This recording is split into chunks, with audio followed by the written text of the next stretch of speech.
he just went low. He's in his head. He's in his head. He's open. His head wide open. Cracked open in the face.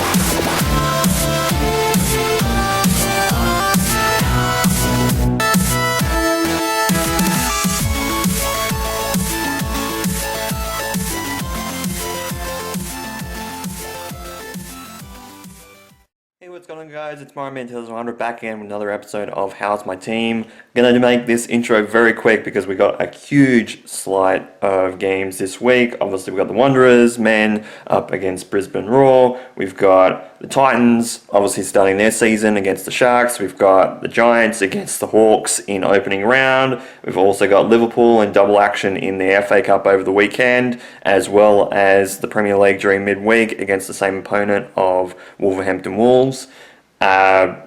We've got heaps to talk about. Obviously, we've got some miscellaneous stuff in terms of the Cubs, and talk about some more of their spring training games, as well as obviously the AFC Asian Cup, obviously for the women as well. But holy shit, we've got a huge block of games to talk about. So let's get started with the episode. Alright, so we're actually starting our week early. We're starting on Wednesday. So realistically, normally when the episodes go up in Australia, just to give you a little backstory on these episodes, they go up on Wednesday, Australian time, so it's obviously a Tuesday upload for America. And usually it'll be uploaded around this time when I'm actually recording, around 10 o'clock. It's just a little bit after 10:30. So the game just finished between Wolverhampton and Liverpool in the Premier League fixture. It was 0-0 at halftime. So that's one result in of itself, and it was a 2-1 loss to Wolverhampton. Yes, that means that Liverpool lost to the team that's in last place in the Premier League. I give respect, obviously, to Wolverhampton and the way that they've turned things around during this whole part of 2026, part of the 25-26 season for the Premier League, because obviously they didn't have that many points after their first 10, 15, 18 games of the season, and looked like they weren't going to do that well at all. And have strung up now their third win of the season and second win in the last three fixtures I think that they've had. But I feel like in some ways, obviously Liverpool didn't play that well, but at the same time, feel like they were kind of a little bit like I said with Canberra United way back when at the start of the year, with the Wanderers women obviously being on the bottom of the ladder and Canberra being at top. That they kind of underestimated the Wanderers. Obviously, they didn't play as well as they could have in that game as well, as I mentioned way back in that episode. But I feel like that they kind of looked past them a little bit. I guess in some ways, Liverpool probably looked at the fixture for the FA Cup on the weekend. At the time, obviously, this recording. Obviously, we'll know about that later on in the video. In fact, I'll probably put that segment after this one in terms of editing the video, but ultimately at this point I feel like in some ways they've looked ahead when realistically they should have just looked at every game to get points.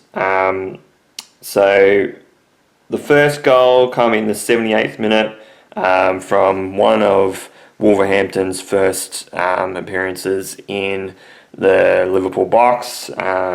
So not ideal. Took 78 minutes, obviously, for the first goal to be scored. Then in the 83rd minute, Mohamed Salah ended up scoring. I feel like I read, obviously, in the article just before I started recording this, that obviously they had a couple of chances before and after this goal as well. One that hit the post again, and there was a few shots that could have put Liverpool 2 or 3 up over Wolverhampton, and then in the 4th minute of stoppage time before full time, off a deflection again from a defender, Wolverhampton scored again. Yeah, it's one of those things where it seems like that's happened a lot. Like, one, stoppage goals, obviously, again, being another issue for Liverpool, and obviously deflections as well, which is another thing that's been a crux and been a crutch for Liverpool this season.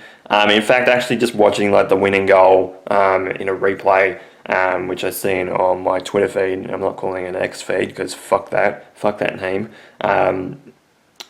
Yeah, I don't know what the defence was doing. I don't know what Curtis Jones was doing in the defence, passing it back to Allison when he could have just cleared it, when realistically they only had a couple of minutes left of stoppage time. They could have easily worked it out, whether it was a pass to a player that wasn't marked, or whether it was a clearance and trying to win the ball back.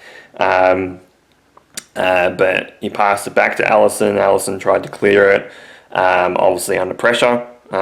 Which is another thing. Obviously, some people have accused Allison again of not clearing the ball well, but obviously was under a little bit of pressure from the incoming defence from Wolverhampton, so that doesn't help a keeper at all when they're under a bit of pressure. Sometimes a clearance doesn't go as far, it goes wide, your target, it can go in a whole bunch of different directions. But the defence as well didn't hold strong, and yeah, the deflection obviously doesn't help when the goalkeeper's not too far away from the defensive line, still in his box, but like the defensive line of the players is like just outside of the big box, and your goalkeeper's between the big box and like their 6-yard box, obviously inside the inside box as well.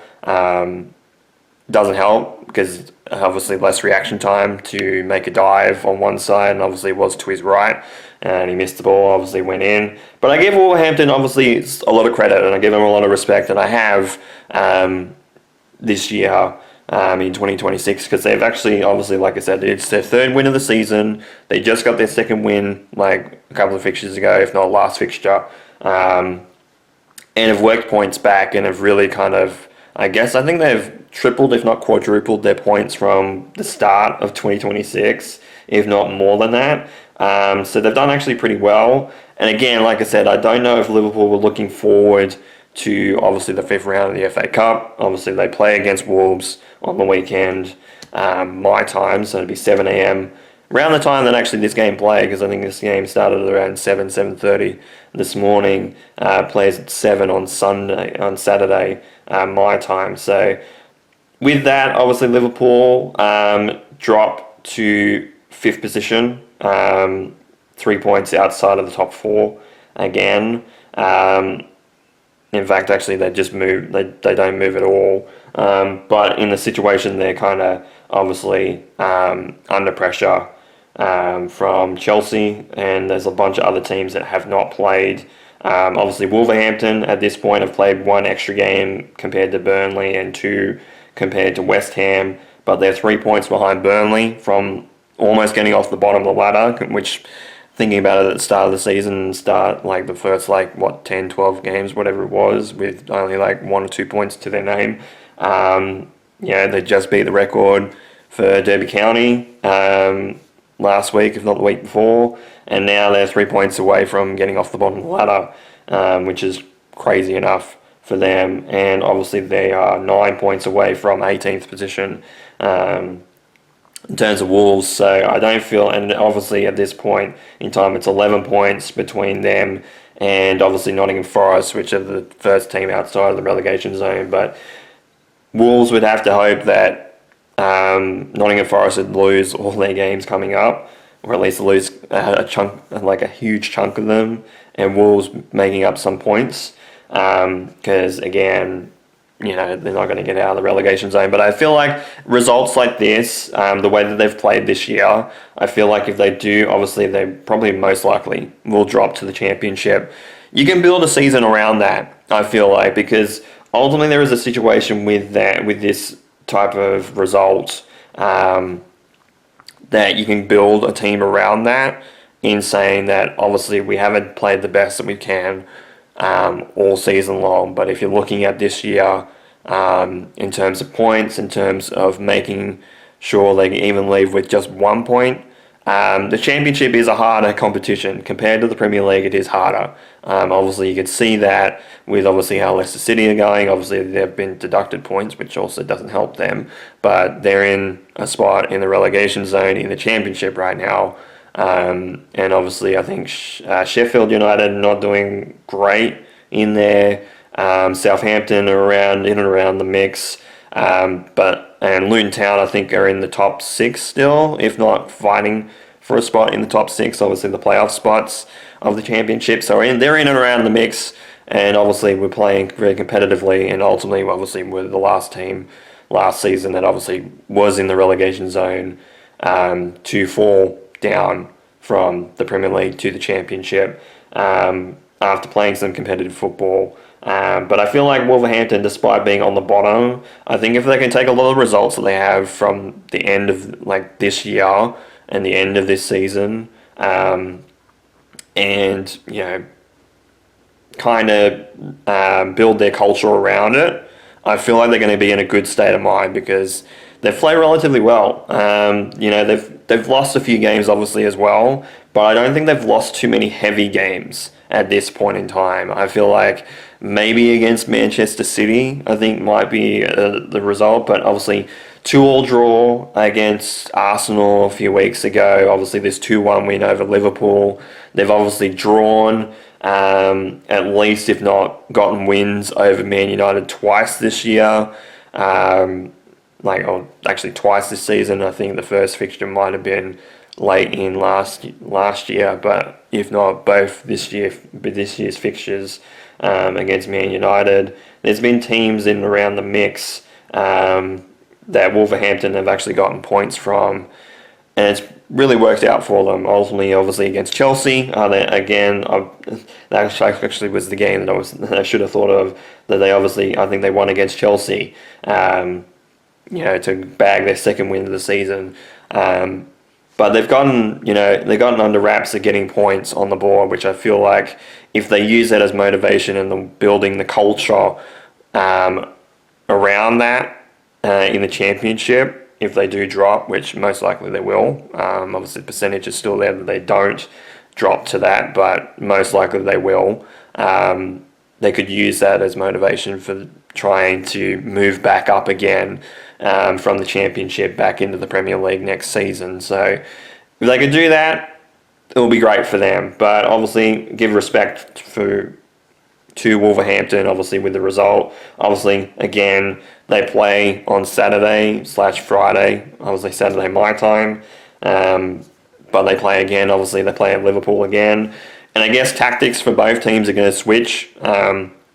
Maybe not so much for Wolverhampton. Obviously, they'll probably change a few things. They'll see what some of the pressure from them to the Liverpool defence can do, and might adapt their game a little bit more around that. But obviously, the mistakes that Liverpool made, probably and hopefully, they will look at tapes and try and, obviously train to get into a situation of trying to do better in the FA Cup 5th round fixture against Wolverhampton, obviously. But mostly I feel like a lot of the teams, their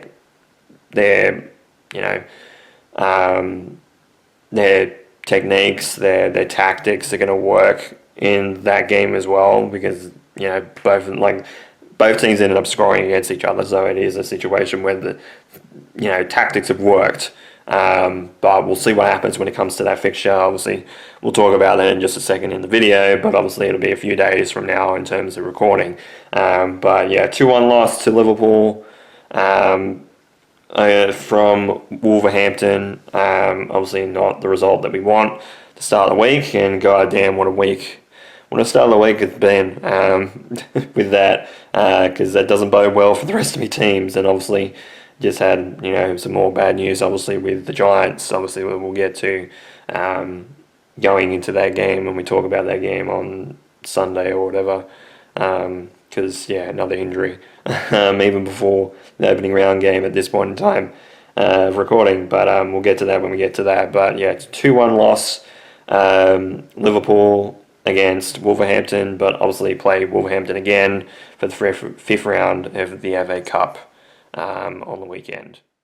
And now it's Sunday morning, so we shift over to the FA Cup. Obviously, Liverpool played Wolverhampton earlier this week. Obviously, lost to them 2-1.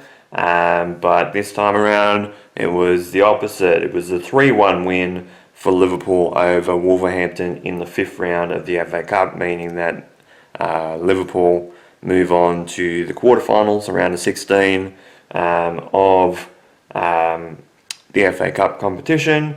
So pretty much first half there was nothing. It was 0-0 at half time. There was only one yellow card, obviously, to a Wolverhampton player. Then in the 51st minute, Andy Robertson scored. Then Mohamed Salah scored in the 53rd minute, though it was confirmed by VAR. Obviously, VAR checked it. It was confirmed in the 55th minute by VAR. Not much happened after that. Dominic got a yellow card, and then Curtis Jones scored the last goal for Liverpool in the 74th minute. And then a typical 2025-26 Liverpool team conceded in stoppage time towards full time again. The first minute of stoppage time in the game that obviously threw out a clean sheet. But it's one of those things where, obviously Wolves got one over us away from home, obviously in the Premier League, and I'll go over the table for that because that's updated again. But our draw for who is playing us in the quarterfinals will not be done until tomorrow morning, I believe, my time, if not Tuesday. So I'll either put it at the end of this video on the opponents if they do show up before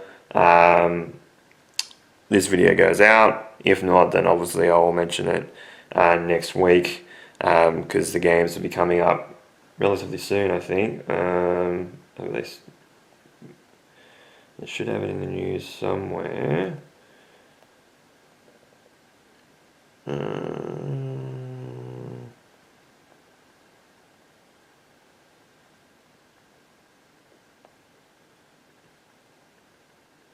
So the draw for it is the 9th of March, and then the games will be the weekend of April 4th and April 5th, the quarterfinals. So yeah, so not too far away, obviously, for Liverpool, but far away enough that it makes it a little bit easier for us to kind of compensate for it. So in terms of the Premier League, there's obviously some big results happened all through the table. Arsenal still on top with 67 points, 7 points in front of second in Manchester City with 60. Obviously Manchester City dropped points earlier this week. Arsenal did not do so. So it's a 7-point gap between Manchester City and Arsenal. Obviously, Arsenal have played one more game than Manchester City, so that might only be a 4-point advantage really for Arsenal. But they're gaining points at this point in time, and they're doing it at the right time because it's not too far away from getting closer and closer to the end of the line. So Arsenal at some point are going to drop points, and I don't know where they'll do it. Obviously, I haven't seen their draw leading into towards the end of the season. I think they might go up against some tough teams towards the end of the draw, but I don't know. Obviously, Arsenal still running for that quadruple, as is Manchester City, because they did go through to the FA Cup quarterfinals as well. Arsenal obviously did as well. But yeah, so they're both up for a chance for a quadruple. Third is Manchester United with 51 points. Then fourth position is Aston Villa, also on 51 points, just goal difference between being the difference there. Chelsea in fifth position, they move up to fifth, obviously with a win. They're on 48 points, and obviously goal difference has put them in front of Liverpool, who dropped to sixth position. Seventh position, 4 points behind them, and 44 is Brentford. Then on 43 is Everton in eighth position. Ninth position is Bournemouth with 40. Then Fulham in 10th with 40. Sunderland in 11th with 40 as well. It's just goal difference there, dividing the three teams up there. Newcastle in 12th with 39 points. Crystal Palace with 38 points in 13th. Brighton in 14th position with 37. Then it drops to Leeds United in 15th position with 31. So 2 wins between them, 14th and 15th position. Then 16th is Spurs with 29. So yeah, pretty dangerous there. 2 points behind Leeds. Then Nottingham Forest is 1 point behind them on 28 points, just outside of the relegation zone. Because with that, West Ham is also on 28 points in 18th position. So if they do end up getting a draw or a win, they'll jump Nottingham Forest and possibly Spurs as well to get out of that relegation zone spot. It's only just because of the 4 more goals conceded by West Ham. Obviously, some of those was from Liverpool, obviously being a 3-goal win in their game just last week. So that kind of affects them a little bit. Burnley in 19th position with 19 points, so they're behind West Ham by 9 points, so 3 wins there. And obviously with the win, obviously the Wolves got over Liverpool. They're still in the bottom, but 3 points away from 19th position in Burnley, and 12 points behind West Ham and Nottingham Forest, so 12 points behind getting out of the relegation zone. So any movement for them is going to be great, considering they've been on the bottom pretty much the entire season. But obviously for Liverpool, very important weeks coming up this week. Obviously we've got Champions League football away from home during the middle of the week. Galatasaray, we play them away. Us away, obviously for the away leg first. Then obviously they'll come back to Anfield to play the home leg for Liverpool in a week's time. For the Champions League, obviously it's usually for the higher graded team in the table, which obviously Liverpool are. They'll play away first and then play the home leg as a second leg in those double leg games. Then obviously towards the weekend, actually it'll be Monday my time, but it will be obviously towards the weekend, is Tottenham. We face against Tottenham at Anfield. So it's going to be a decent amount of travel. Obviously it's going to be a few days between. Obviously it's Wednesday my time, so it's Tuesday night for Liverpool, obviously with their Champions League game, and then it'll be Sunday night, I think it's not afternoon, that game against Tottenham, and Tottenham obviously being in a situation where they're very much susceptible to dropping down the table again and even dropping into the relegation zone, which it looks like that might be the case. I think obviously when it comes to Tottenham, I think they've got a few games against some of the top teams in the competition, which is not helping them. Obviously Liverpool's the first one, but I think maybe they might face like Arsenal or Chelsea or something. I think they only just played Arsenal, so but Manchester City might be on their radar as well. They've really got some tough teams coming up, so not good for them, obviously being 1 point outside the relegation zone right now, and they might just edge out by a point. But at the same time, any time that Nottingham Forest and especially West Ham United are getting points on the board and they're not getting any points, it's making it very dangerous for them now. So it's going to be a very interesting game for both teams. Obviously, more so for Tottenham than it is for Liverpool. But Liverpool obviously trying to get back in good graces and try and fight for a top 4 or top 5 spot. So if they can put a couple on Spurs, that'd be fantastic. And then obviously the return leg for Galatasaray in the Champions League after the Thursday after, and then leading into that Brighton game away from home on Saturday the 21st my time. So, and that's very late for me. That's 11:30 that day as well. So late game there for Liverpool. So I think that might be like a middle of the day game on Saturday for Liverpool there. But then obviously it says that we've only got 3 games in April. Obviously that Fulham game is on the 12th, but obviously our quarter-final match in the FA Cup will be before that. So we'll have 4 matches rather than the 3 in April, with a little bit of a break in between, so March 21st and then April 12th. But obviously it'll be that April 4th and 5th weekend. So let me just get it up again, just so I can actually confirm the date.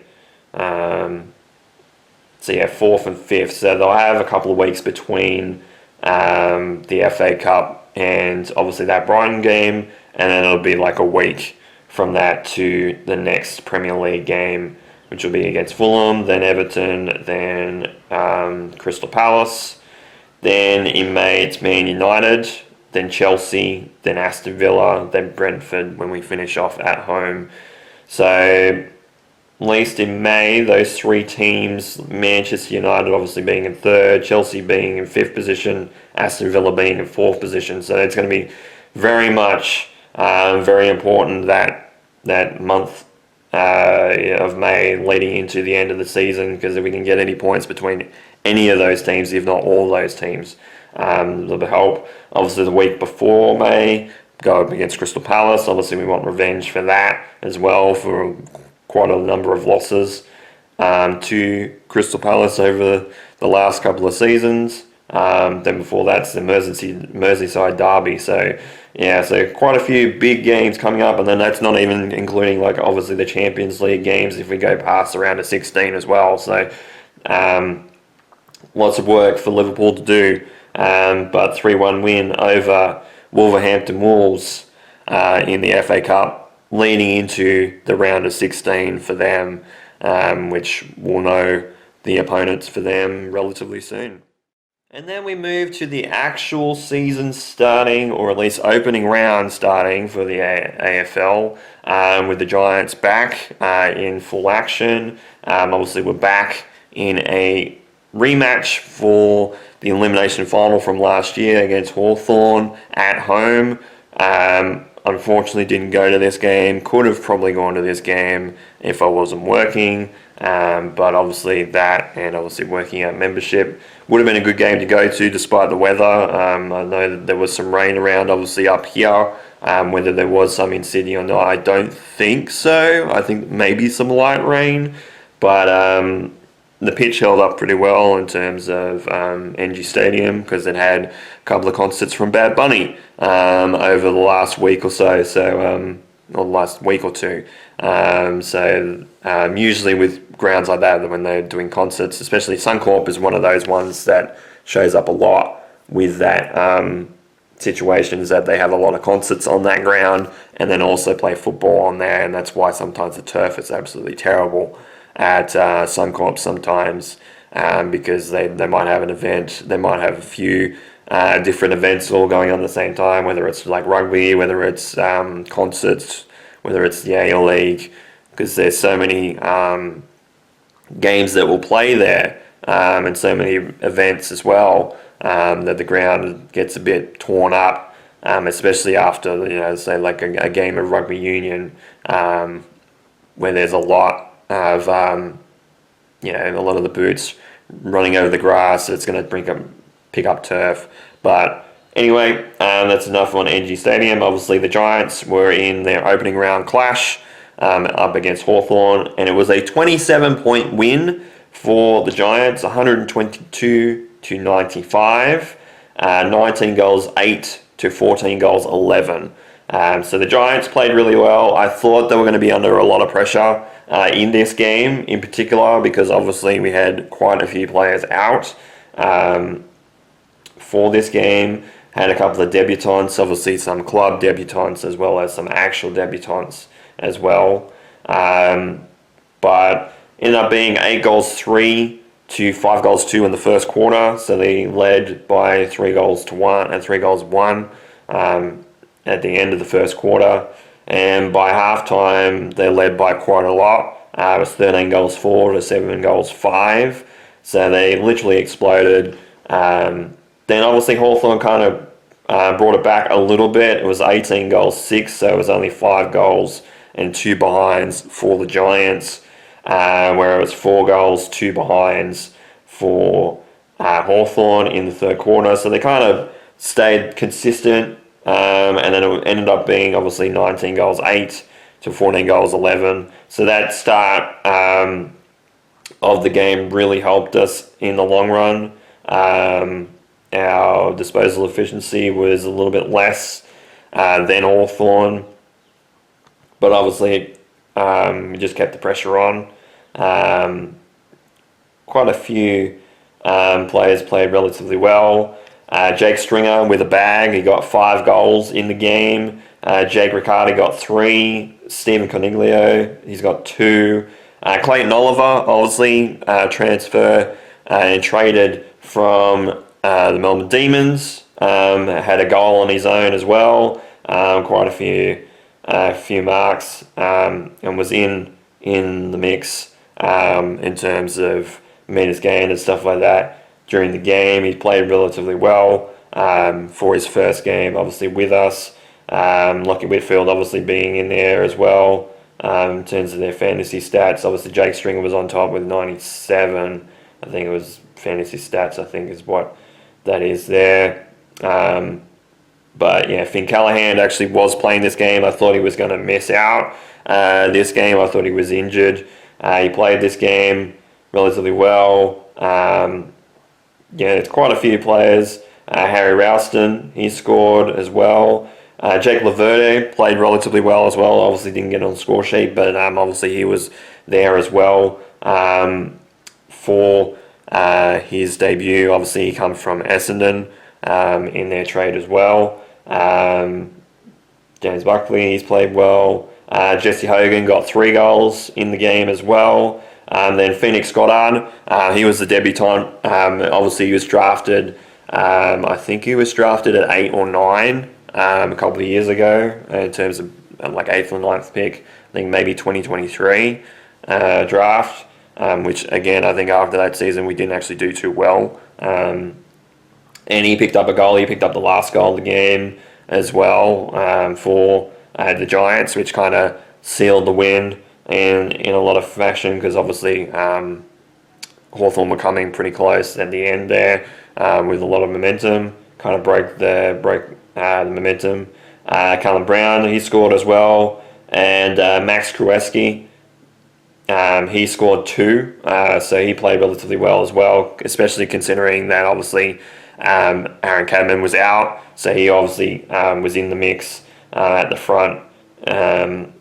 But what a performance by the Giants, obviously under a lot of pressure going into this game, obviously with the injuries that they've had, obviously Tom Green being out, some obviously being questionable, obviously like Finn Callahan as well. Obviously he was questioned whether he was going to play this game as well, but obviously the young players that were playing in the game stepped up. Obviously Phoenix Goddard obviously stepped up himself as a debutant. Obviously Clayton Oliver, Jack Laverde, obviously being trades in terms of like club debuts for this team, played relatively well. I think the unit was relatively well, and obviously scoring well over 100 points is great for the Giants. So they got in a roll. So next game, obviously we go to Melbourne to play at Marvel Stadium against the Bulldogs, Western Bulldogs. At the moment, the Bulldogs are in 4th position because they did end up winning against the Brisbane Brisbane Lions in their opener. So at the moment, the Giants are in third and the Western Bulldogs are in fourth position. But again, when it comes to the table, it's a bit all over the place with opening round. But at the moment, obviously, the Swans are on top, obviously with their big win against Carlton. Then the Gold Coast Suns are in second with their decent win against Geelong. Then obviously Giants, then Western Bulldogs.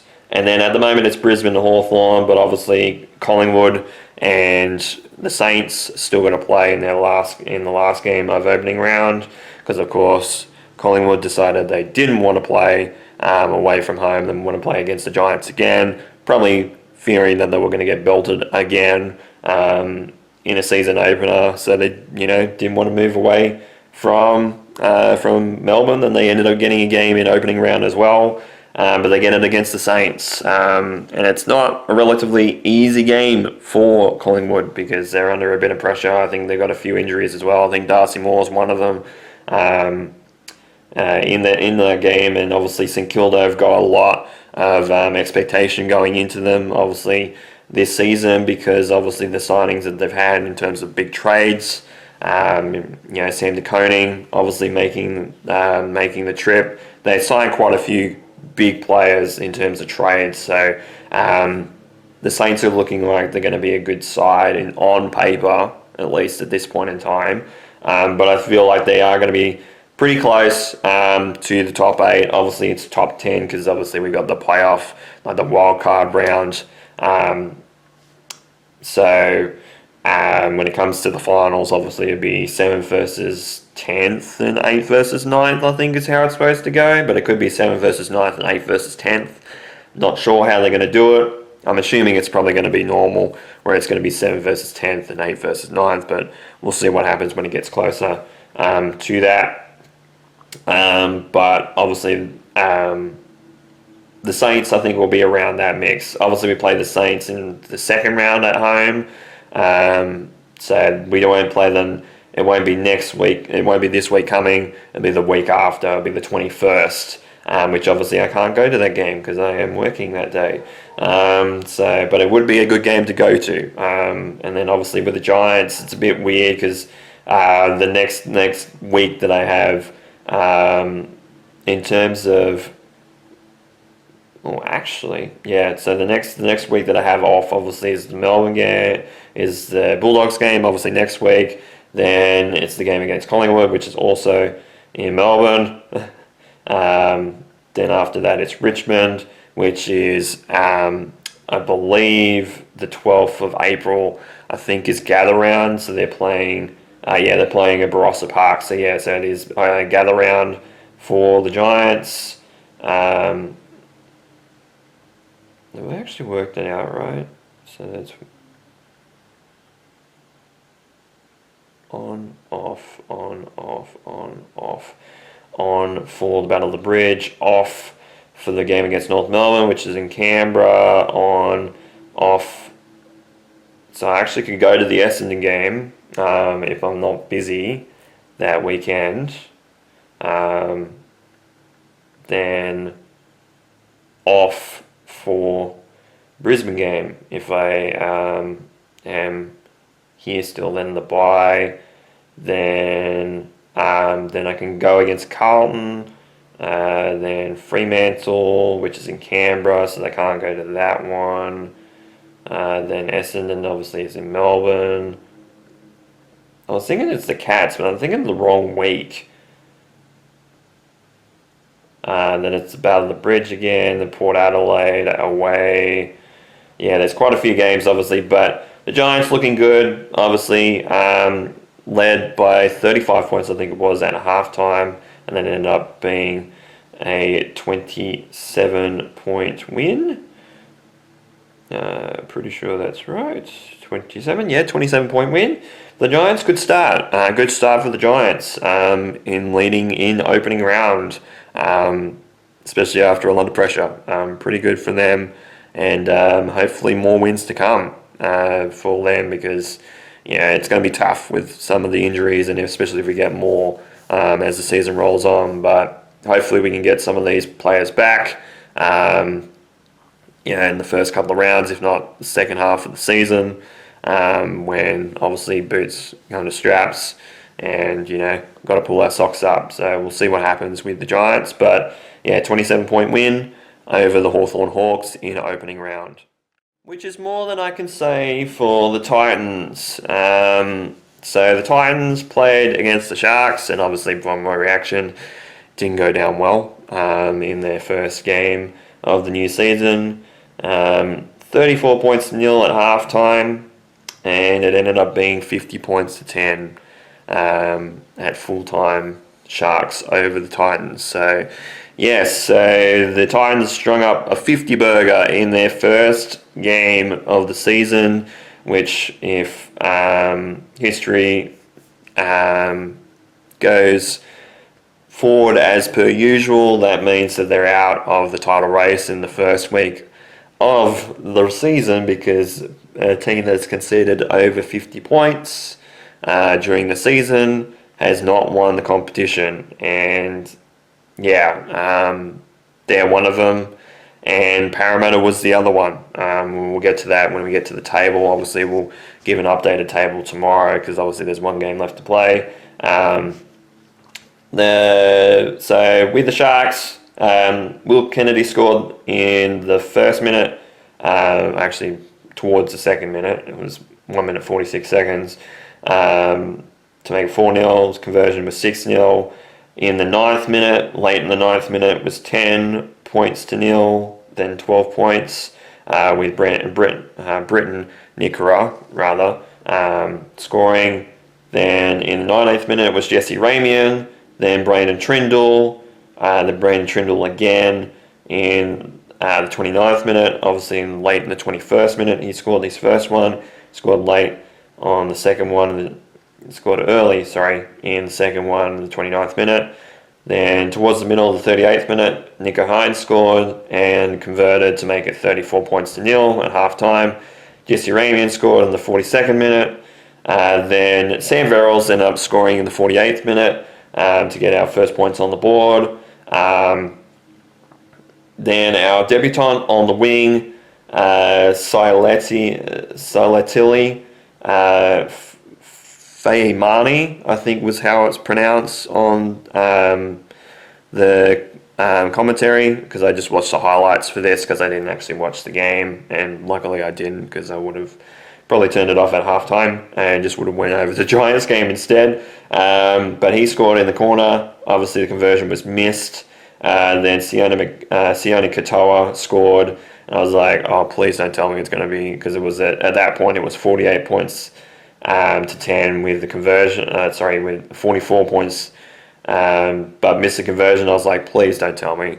They score again, in the last couple of minutes to make it 50, because obviously you don't want to start a season off like that. And obviously Nico Hines scored halfway through the 76th minute and then converted to make it 50 points to 10 at the end of it. So not great from the Titans at all. In fact, pretty disappointing in terms of the game, because they actually played relatively okay. 47% possession, so not too far away in terms of possession. 78% completion rate, 2% behind the Sharks. So they actually played relatively okay. It's just obviously the line breaks killed them. 7-3, tackle breaks 37-23, run meters, there was almost 500 difference in terms of run meters, and a lot of it, I think a lot of the possession that the Titans had did not go down the other end of the field that often, and if they did, they didn't really do that much. One of them obviously was a 40-20, which was very late. Obviously, Brayden Trindle kicked a 40-20, I think, in the last 5-10 minutes of the game, which kind of set up that, I believe, the Sonny Katoa try very late in the game. Missed tackles, 37 compared to 23. 15 ineffective tackles compared to 11. 10 errors, 5 penalties conceded, 2 ruck infringements, and 3 people on report.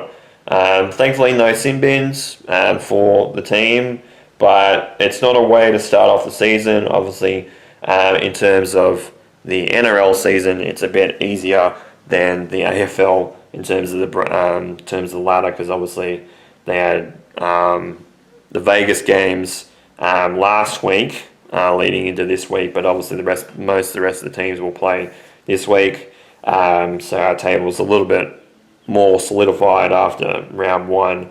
And we basically start the season from where we finished last season, with being in 16th position, obviously with minus 40 as our points difference. Obviously down the bottom here, the bottom 4 is the Roosters with minus 24 on their points difference. They got a little bit belted by the Warriors, as did the Broncos, obviously last year's premiers, in 15th position with minus 26. They didn't actually score at all, so I guess we dropped, yes, a 50 burger, but us, and obviously on the bottom was Parramatta with minus 48, because obviously they got belted by Melbourne on Friday night, but in actuality, both our teams, we both scored, and the Broncos did not against the Penrith Panthers. So kind of a bit of a bonus there.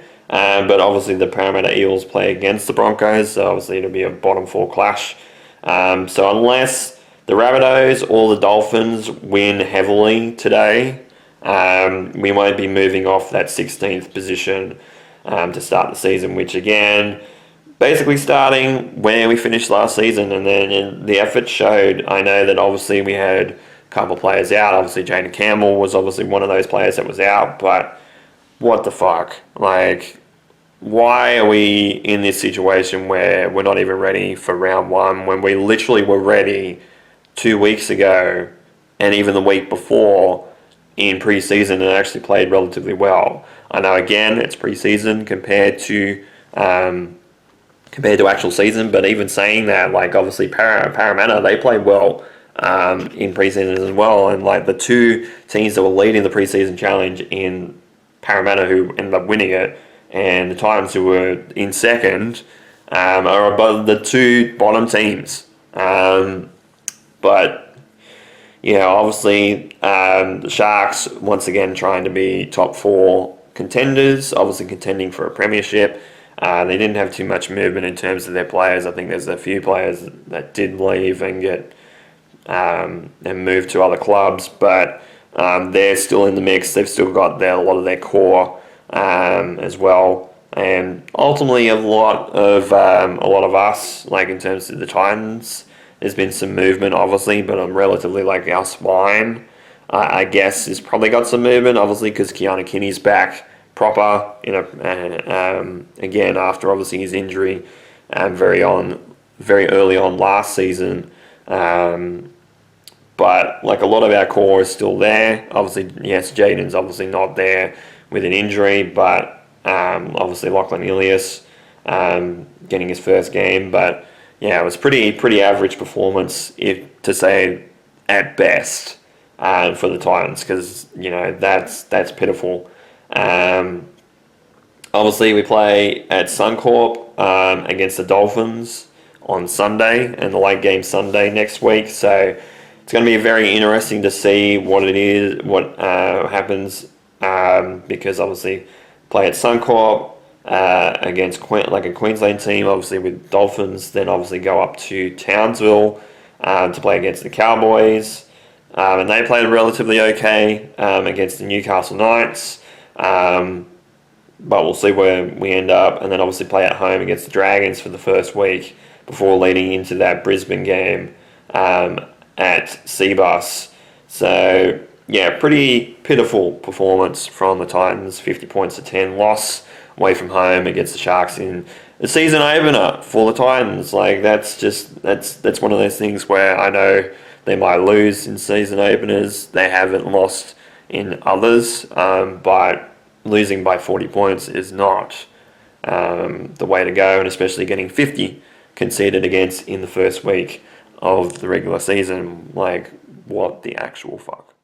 Alright, Alright, and the last thing we've got to talk about is the A-League and the Wanderers men's team. Obviously, this weekend it was Newcastle going up against the Wanderers. We're away from home, we're at McDonald Jones Stadium, so obviously away from home was always going to be a tough task to play well in this game. And for the most part they did, the Wanderers. It was a 2-1 loss to Newcastle for the Wanderers. But they were very competitive in this game when I was watching, especially the first half. I was watching the first half because I was on my lunch break when the first half was playing. And the Wanderers ended up scoring first. Kryev actually scored in the 20th minute, but Newcastle scored in the 47th minute and the 77th minute in the second half. Stats was 55% to 45% possession in favour of the Newcastle Jets. 20 shots to 19 for the Jets. Wanderers had 4 shots on target, whereas the Jets had 8 on target, so a bit more accurate in terms of shots. But when it comes down to it, obviously the Wanderers a little bit outmatched in this game, but I feel like it was a situation where even though we went up 1-0 very early in the game, there was going to be a situation where I thought, especially when it got to halftime, like it was a good half, but needed to play better. We had a few opportunities in the first half, late in the first half, that we could have scored on as well to make it 2 or 3, but ultimately a 1-0 margin ahead of the best team in the competition right now. I knew that wasn't going to stand, so the Wanderers had to score more goals, and obviously they didn't. But they played really competitively. I feel like they could have been outmatched really, really harshly in this game. Really could have let like 4 or 5 goals in, but they only let 2 in at this point in time. So I feel like that's a win in many regards, I guess, and not getting absolutely belted and only losing by 1 goal. Because this team has been very competitive. They've scored 43 goals on the season in total, compared to our 22. So they're ahead of us by almost double at this point. So the fact that we only lost by 1 goal, very, very, not a bad situation out of that. And leading for at least maybe half the match. Also another good thing about that, but and obviously had points up until the 77th minute, and then obviously didn't score. So a few results that changed the table drastically. We'll get to the table in just a second. In fact, actually, we'll just do that now. But there was a few big results over the weekend that kind of shook things up a little bit. So obviously Newcastle Jets are on top with 40 points. Second is Auckland FC after they actually dropped 2 points to Perth Glory. In fact, actually Perth ended up getting ahead twice. They got ahead after Auckland FC scored in the 7th minute of the first half. Perth Glory ended up picking up 2 goals pretty quickly, and we're ahead of the game by 1 goal for a few minutes. Then an own goal was conceded, and Perth Glory held on to save a point for their season. So Auckland dropped points. They're on 36 points in second position, so they're 4 points behind Newcastle. They were actually 2 points last week as well, so the pressure was on Newcastle to win, obviously, against the Wanderers. But Auckland FC also had a situation where they could have kept the margin the same, and they dropped points. So it didn't help for them. And then obviously in third position is Sydney FC with 33 after also dropping points to Melbourne Victory in the Big Blue, the last Big Blue of the regular season anyway. We'll see what happens. Could be the last one of the season in general, but definitely the home and away season. Fourth position is Adelaide United on 31. Then fifth position is Victory with 29. And rounding out the top 6 is Central Coast Mariners after their win over Macarthur Bulls. They're on 26 points. Then Macarthur in 7th position on 25. So not a great week and a half for Macarthur Bulls. 8th position is Brisbane Roar with 23 points. Melbourne City in 9th position with 22, followed by Perth also on 22 in 10th position. Just goal difference there being a hindrance there. And in fact, it's only one goal between the two of them, though Perth has actually scored more goals than Melbourne City this season. Yeah, it's pretty interesting considering that the Wanderers are now third last in terms of scoring this year, so very, very important.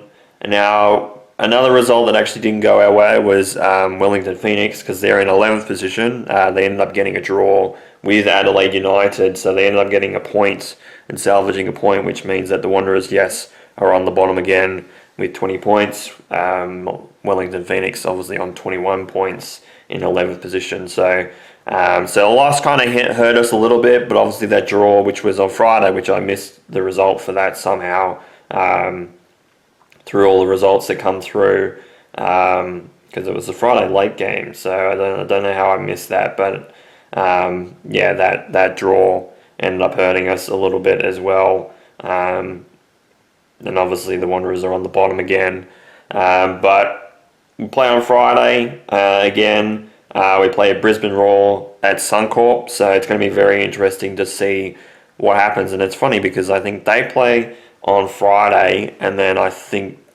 the Titans play on Sunday at Suncorp. I will have a look at that, and obviously I will just give you a table update when we get to miscellaneous stuff for the Titans in just a second, Sunday, the late game on Sunday. So it's literally two games at Suncorp, almost back to back. Thankfully, the Broncos, I guess, are not playing at home, so that Suncorp isn't completely wrecked by the time that the Titans end up playing on Sunday. But so the Wanderers will be playing Brisbane Roar at Suncorp. Again, that possibly could change. It did change with the Central Coast Mariners game, because they had another event on, and for some reason Brisbane Roar game had to be moved from there to Redcliffe. But I'm assuming this is going to be at Suncorp. It is a Friday night game, so I would assume that they would do that. But obviously the Wanderers against Brisbane Roar. Brisbane Roar obviously in 8th position. Yes, we're in last position, but we have scored more goals this year, and hopefully we can do a lot better than Brisbane Roar. In fact, actually, we've won one game in the last 5 and drawn 2, and they've drawn 2 and lost 3 out of the last 5. So we have a little bit of momentum going into this game, especially even with the loss. Obviously, it was relatively close. Sorry about that. Ended up swallowing some spit and went down my windpipe. So I was coughing at the end of that. That's why there was a fade out. But obviously against the Raw, coming up for the Wanderers, a game that we possibly could win. And then obviously it'd be very important for Wellington as well, because Wellington go up against Perth on Saturday, and they play, I believe, in New Zealand. I think that's where that is.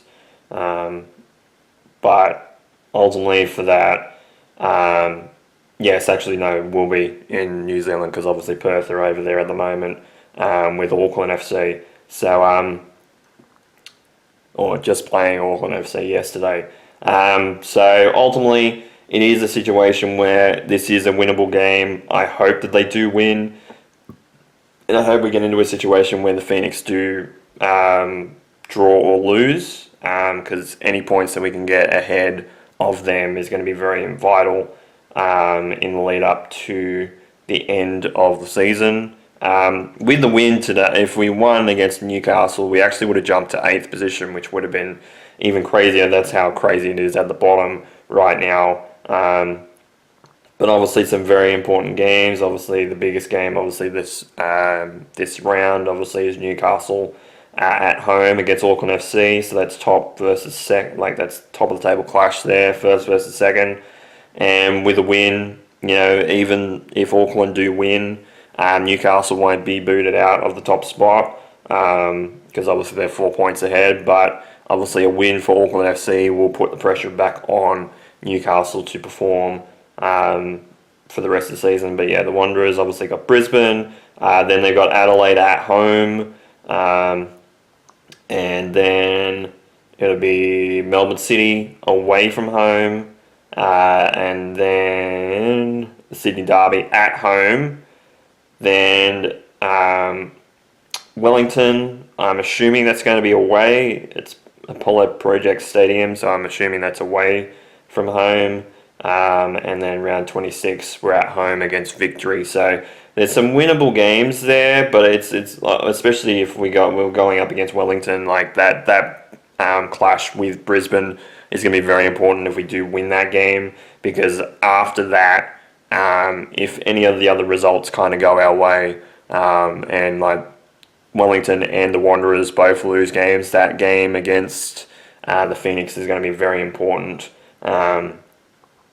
in the long run, because whoever wins that, if the other results go against those teams, will be the game that solidifies the team that's at the bottom with the wooden spoon. So yeah, Brisbane on Friday. Going to be very interesting to see what happens with that. But 2-1 loss against Newcastle, though I'm not feeling too bad about it. Yes, it's a loss, and yes, we moved down to the bottom of the ladder, obviously with a draw in Wellington's game, but we played good against Newcastle, considering that Newcastle have been the benchmark for most of this season.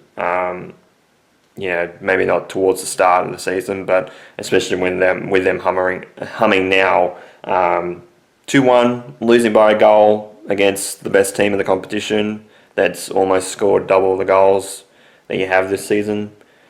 Not a bad result, all things considered. Alright, and we're going to go over some miscellaneous stuff. So we'll talk about the Cubs first, because make it a bit easier. I've got the notifications here. So from the last time I actually did videos for the Cubs, there's been a few games, and obviously we'll get to the World Baseball Classic as well, because we've got to get to that shortly too. But since last week, which obviously was the 2nd of March, they've had a couple of losses.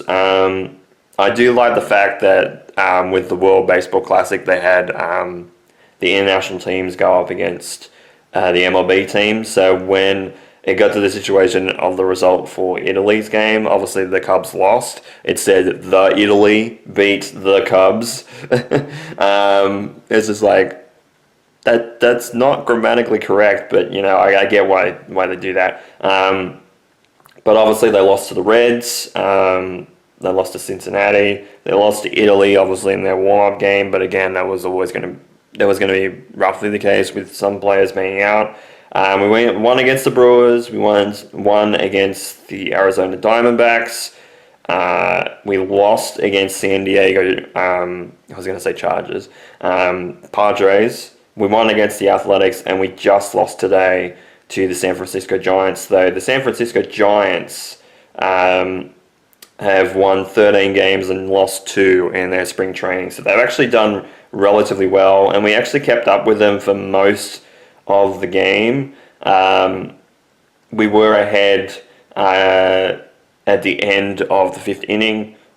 We just dropped 7 runs in the 6th and 8th innings, which didn't help us in the long run. We did have a few people on base on some of the other innings, especially even in the 9th. And the 9th obviously ended with a double play as well. So that kind of hurt things. Obviously they have a day off tomorrow at the time of this recording. I'm recording this on the 9th. Obviously they have a break on the 10th. Then they'll play against the Rangers, then the Royals, then the Mariners, then they play the White Sox again, and then the Rockies, then the Dodgers, then the Guardians, then the Angels, and then back to the Diamondbacks before they have a break again, and then they play. I think they must have 2 games on the 21st. Because I don't know why it's written like that, unless they're at Arizona.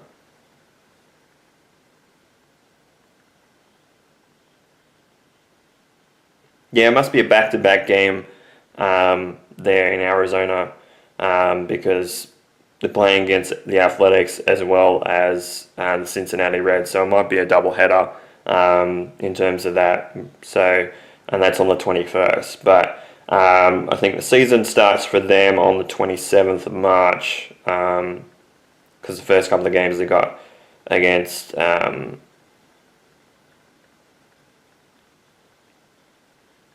Washington at Wrigley Field. So yeah, so I think the 27th I think is the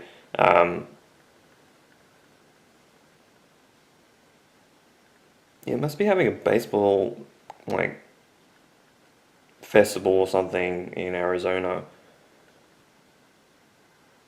because all those games like leading into the first couple of weeks, like the Yankees, we're playing the Yankees like in the doubleheader at Arizona. We've got the Brewers in there as well. We've got the Mariners, and then obviously the doubleheader with Cincinnati and the Athletics as well. And then obviously we play Arizona Diamondbacks, but obviously we're playing them in Arizona because no shit. But yeah, it must be a festival or something, I don't know. But they've got a few games on. In terms of the World Baseball Classic, because obviously some of the international teams are playing, Australia actually doing pretty well. They won their first 2 games. They won against Chinese Taipei, which was strange that they did that because they're not supposed. Like I think Chinese Taipei, I think are like 3rd or 4th ranked in the world, and Australia are not. But they won against them. They only just lost their first game yesterday. Actually, they lost to Japan. They lost by 1 run, so they actually went pretty well. And obviously, Japan are world number 1 at the moment, so they're actually in their pool. They're second in their pool at the moment, leading into their next game, which is against Korea. I think that's their last game of. Actually, let me have a look. Will be their last game of group pool stage, and then after that, obviously, it'll be whoever's left. Because it'll be Japan against. No, don't have it on the schedule. Can't see it on the schedule.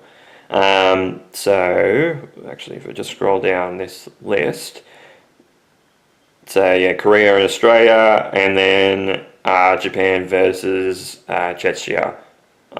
Again, I'm so bad at pronouncing team names, like country names, and people's names. In general, but so that's the baseball right now. Obviously in the A-League, obviously the Wanderers are doing relatively okay. Asian Cup, because I got to get back to that. Australia doing okay. They just drew 3-3 with Korea last night, so they end up in the pool stage. They finish off with 2 wins and a draw, and it was 1 goal was the difference in goal difference. So they end up finishing second in their group. So I think they play the loser out of DPR Korea and China PR. Coming up tonight. So whoever loses the game tonight, because they play each other, will play Australia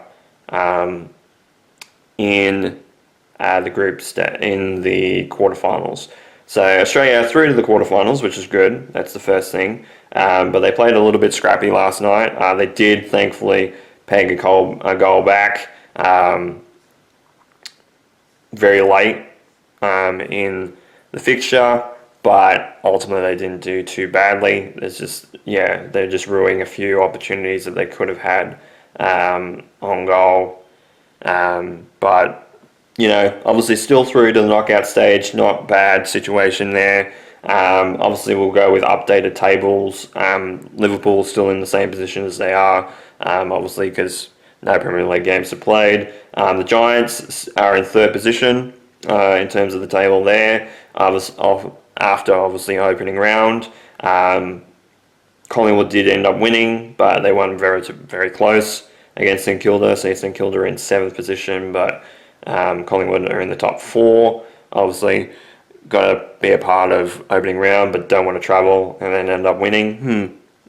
Wonder how that happened.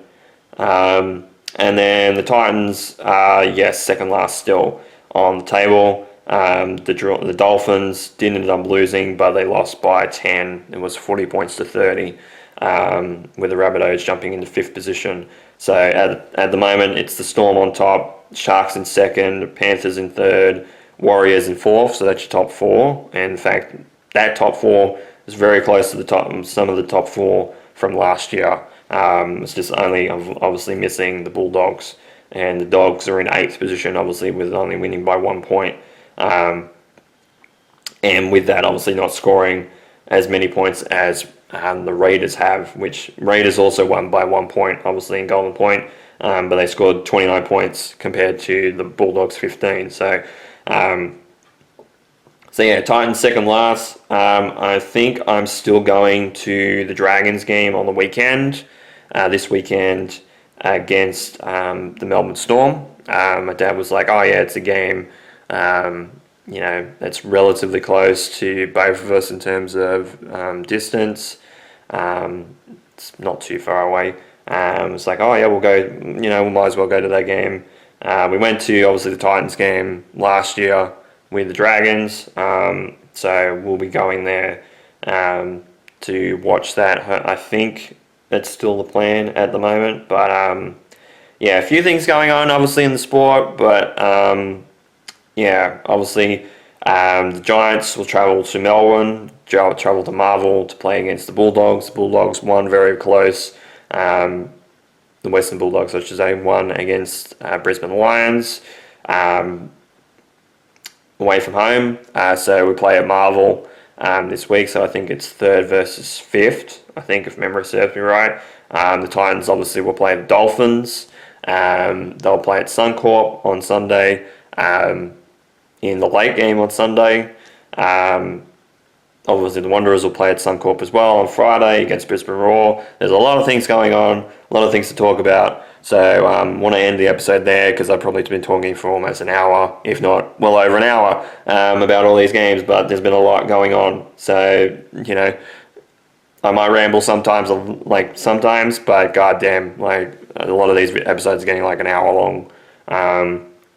But there's a lot to talk about in terms of games, relatively, obviously the Wanderers women not back, but once they're back, when we're talking about the EBL still, and hopefully Champions League and FA Cup qualification competitions as well. But with all that said, thank you guys so much for watching this episode of How's My Team. This has been Mario Man 2100. You guys have a great day night, and of course, take care.